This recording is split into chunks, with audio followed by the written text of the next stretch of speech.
समस्त को मोर नमस्कार। मो ना रश्मिता साहू बांगरपदी मंच दुर्गति नाशिनी महासंघ मु प्राणी मित्र भाव में कार्य करें। जड़े एसएचजी माँ को लेकिन आम एठारे जैविक पद्धति विभिन्न प्रकार चाष करूँ। तत् सहित आम माछ चाष दुईटा पोखरी जो थी कि सी जाल चाष करुच्ची से पोखरीर जाल आणिकी व्यवसाय करने सहित एटी से बड़ बड़ माछ चाष कर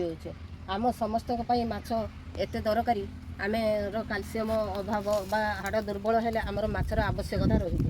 जो बड़ माछ तो खाइबा ता सहित आम छोट माछर बहुत आवश्यकता रही जो थी कि पोषण मास चली जेहेतु आहार हेले सुषम जीवन हेब उत्तम जो यही पोषण मासरे विशेषकर गर्भवती महिला किशोरी बालिका नवविवाहिता बहु आउ अपपृष्टि अवस्था रही समस्त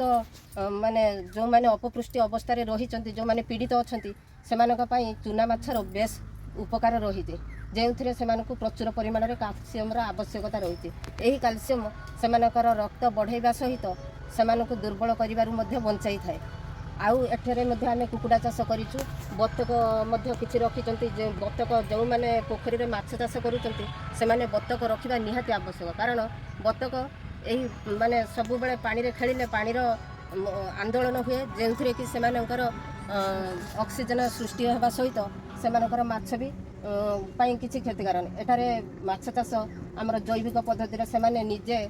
खाद्य प्रस्तुत कर माछ मान दौरान यही प्रकार माछ चाष समस्त एसएचजी माँ मान को अनुरोध करी जो मैंने कि यही जैविक पद्धति माछ चाष कर खाइले से माने से रोग जो परिमाण में व्यापी चली से रोग मुक्त पाई पारे।